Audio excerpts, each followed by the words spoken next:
Afternoon, folks. I'm Dave Canterbury with Self-Reliance Outfitters and the Pathfinder School.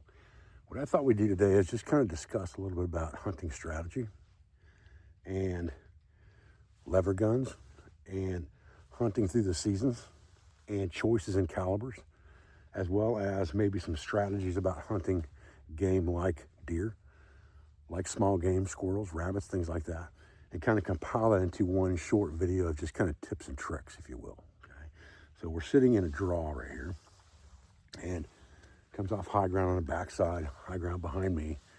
There's a draw that runs down straight in front of us here. And draws are generally good places to hunt almost anything. Again, I've always said survival begins on the water's edge. Everything out there has to have water sooner or later. So they're going to go to water sooner or later. So if you've got a ravine that's got some water in it, in this case, we've got a creek down at the bottom of this ravine, the deer are going to go there eventually. The squirrels are going to go there eventually. So if those are the things that you're hunting, those are always good places to start. When you're squirrel hunting, you want to find mass crop. You want to find hickory trees. You want to find acorn trees. You want to find areas where there are already nests established in those trees and things like that. And those are always going to be good bets to hunt. Now, depending on the terrain itself, depending on how thick the cover is, that's going to kind of help you decide what you want to hunt with for the different types of game that you are hunting. All right, so let's talk about calibers for a minute with lever guns. What I would tell you is that probably next to single shot 12 gauge shotguns and a couple double barrels, lever guns are the most prevalent guns that I own, okay, other than wheel guns, pistols, things like that. So I own, I want to say it's 5 or 6, we'll talk about them in just a minute, and you can keep count for yourself, different caliber lever guns, and all of them are really for different purposes. So when we're talking about hunting game, let's kind of talk about that real quick, okay? So the smallest caliber I own is 22 caliber, 22 long rifle, okay? And that's a great plinking gun. It's good for squirrels. It's not a problem at all to hunt small game squirrels, things like that with a 22 caliber rifle. The problem that I find with that sometimes is in thicker brush, heavier underbrush, and things like we have here in Ohio, you can have problems with those things getting in the way and ricocheting your bullet or knocking it off target per se. Whereas with a shotgun, you don't have those issues so much, which is one of the reasons I love shotguns. I have a 410X lever gun right here, Henry, that is 2 3/4 inch chamber. I shoot number 4 Federals out of it, and with a full choke, it's going to penetrate brush. It's not going to put 100 BBs in a squirrel at 20 or 30 yards, and it will reach out to 40 yards with no problem at all if you're shooting them out of the treetops. And if you've got leaves and things like that on, again, the shotgun is a better option for that. But 22 is fine, but it's a great plinking gun. It's a great gun to teach your grandchildren to hunt with or to teach them how to shoot with to begin with. But I really would move up to my next lever gun for the woods, which would be 22 Magnum. 22 Magnum's got enough punch to kill a coyote if you need to.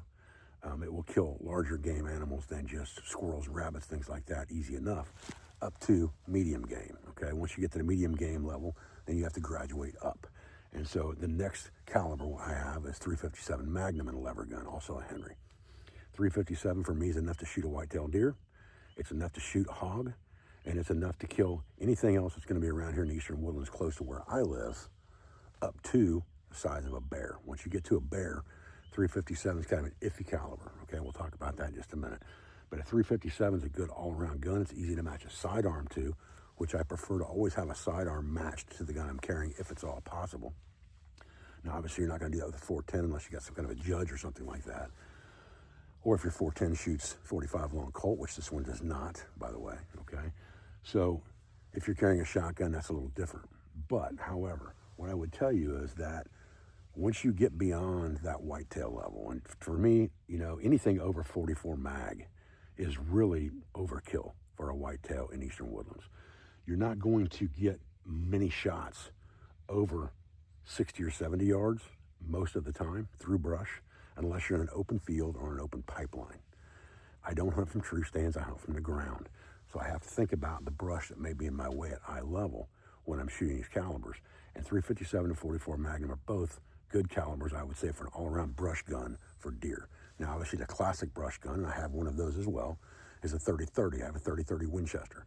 However, in the state of Ohio, you can only hunt with straight wall cartridges So 30-30 is kind of out of the mix. So your 30 caliber gun choice, 357 Magnum. And there's plenty of punch with that thing to knock down a whitetail. There is plenty of distance with that thing for the shots that you're going to get most of the time in eastern woodlands anyway. So that should be a pretty good gun choice for you if you're looking for an all-around woods gun besides some type of shotgun. Now, the next thing that I would tell you is, I don't own a 44 Magnum. I go from 357 to 410, and then from 410, which I would not use for deer, even though a 41 caliber slug will absolutely kill a deer, a 357 will do a better job of that, okay?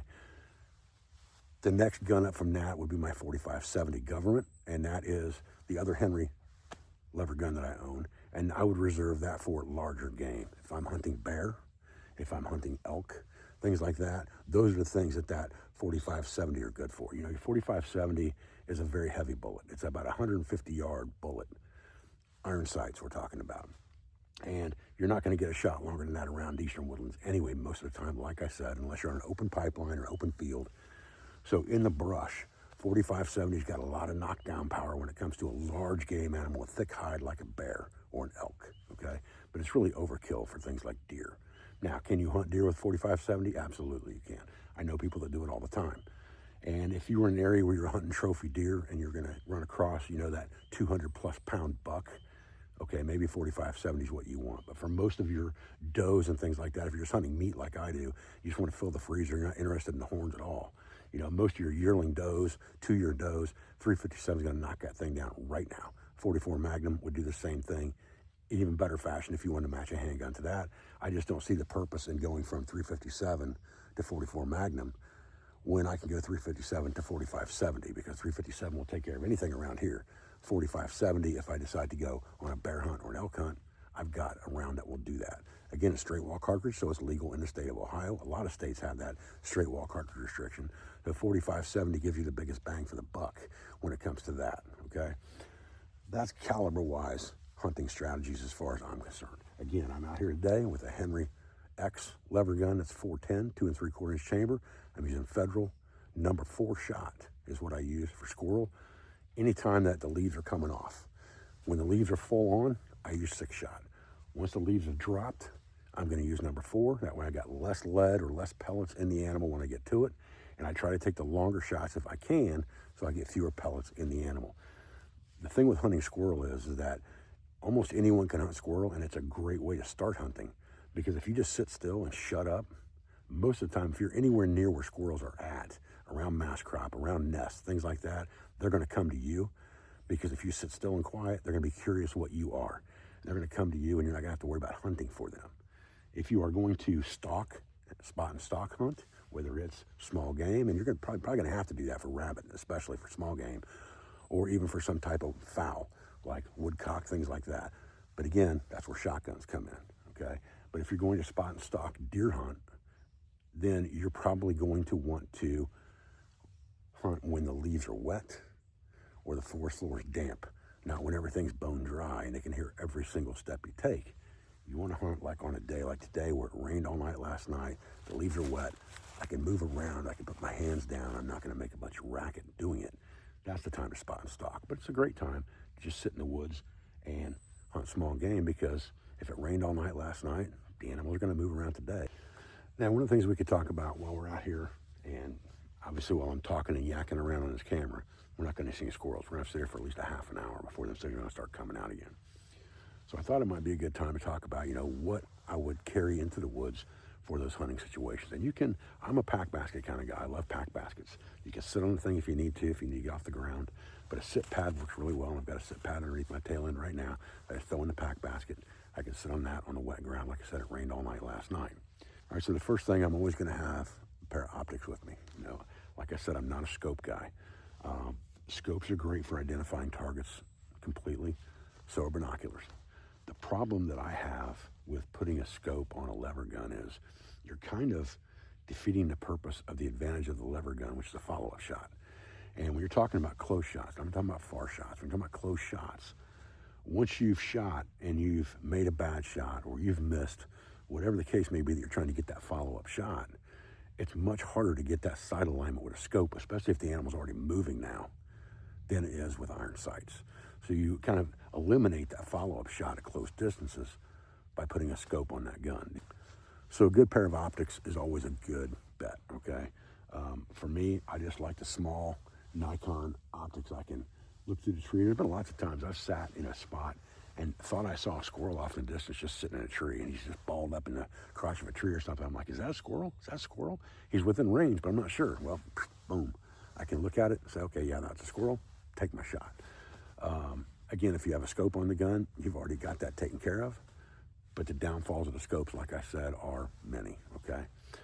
The other problem I have with scopes in the past is that, you hit them against a tree or you knock them into something, you bang them into something, and you no longer have that zero. And so that can be a problem. You don't have that problem so much with iron sights.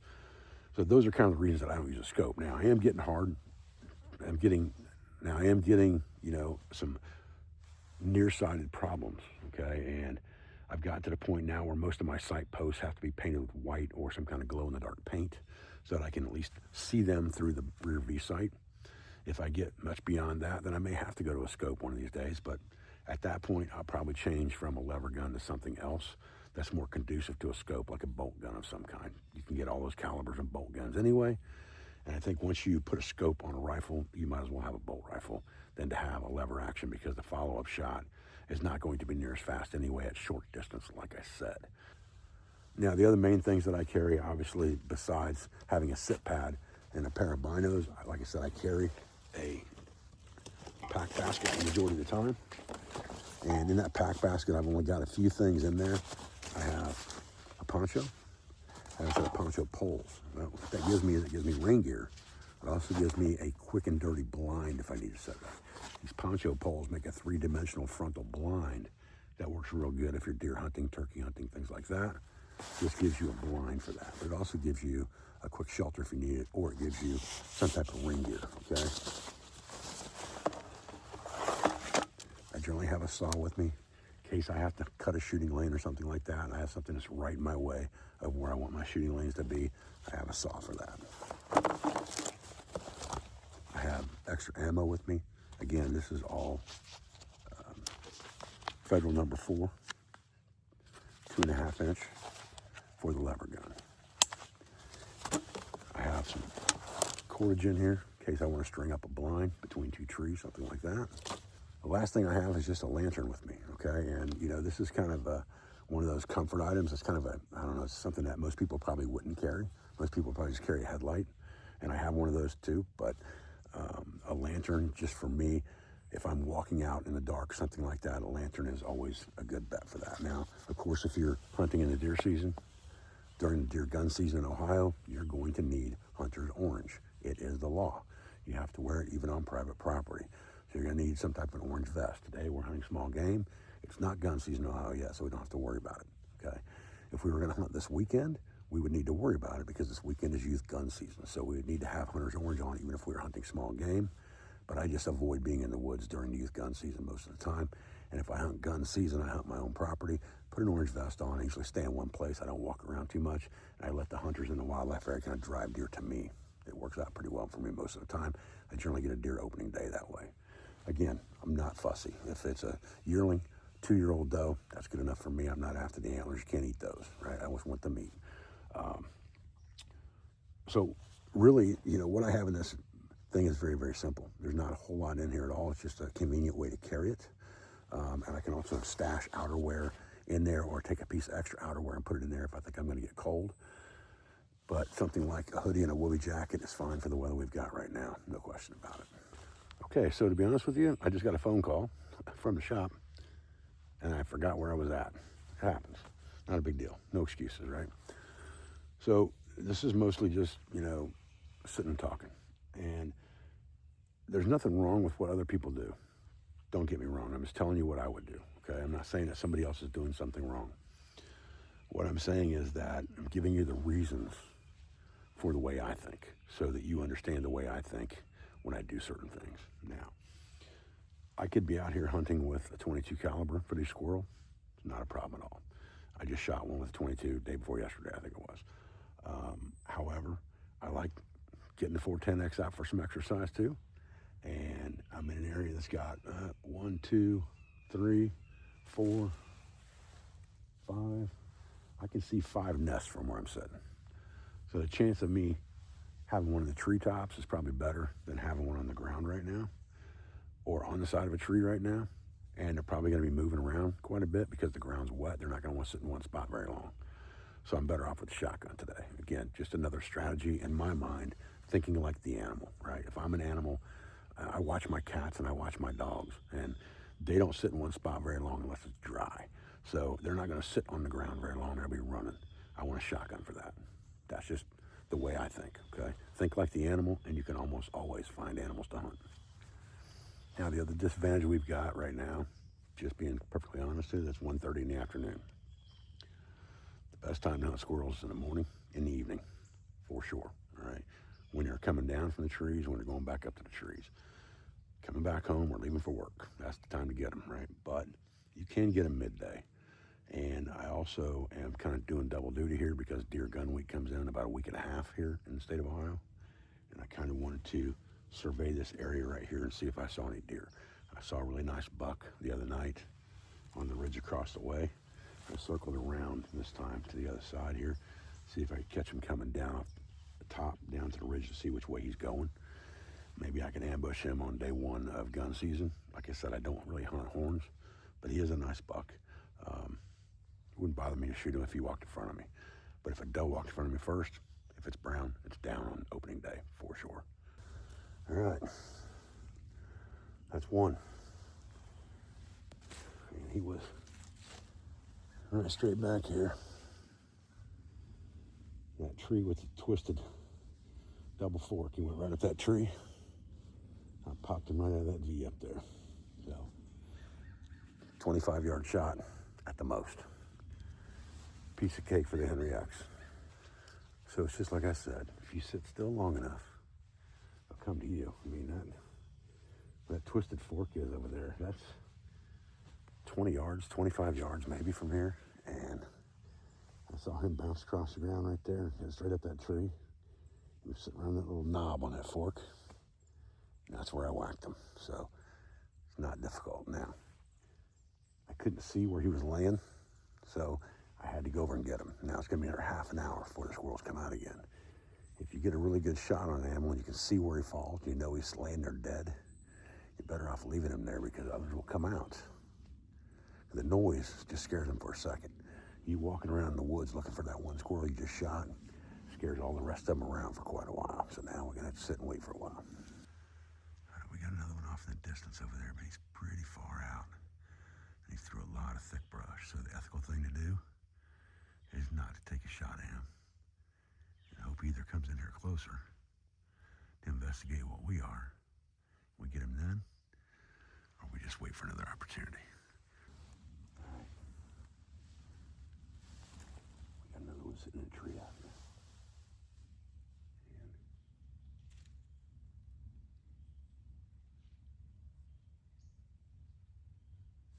Yeah, it's definitely a squirrel. He just moved. Oh, he just jumped. I missed my opportunity to shoot him.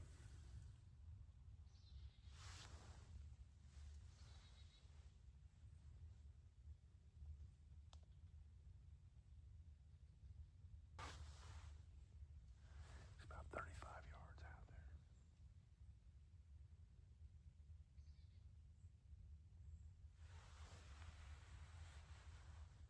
He was sitting right in the crotch. I had to look through my binoculars to make sure it was a squirrel.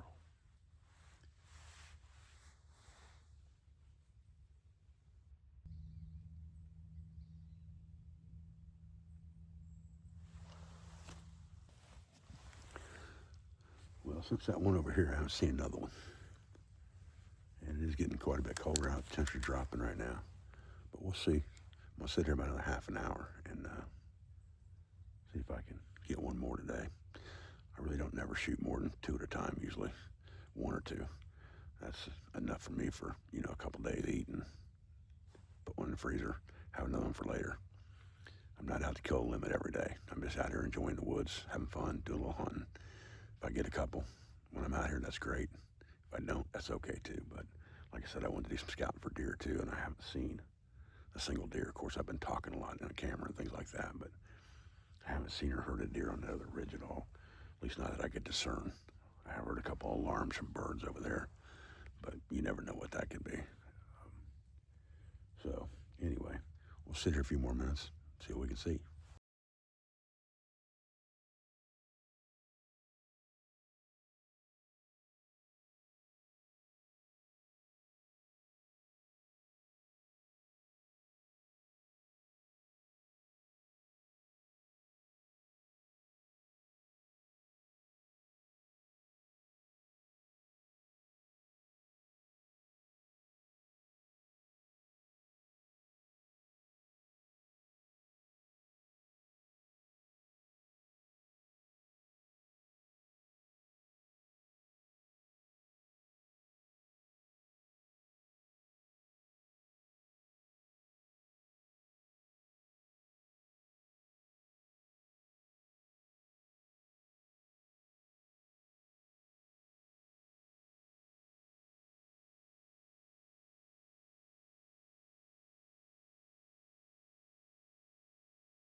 All right, guys, I appreciate you joining me out here for this video today.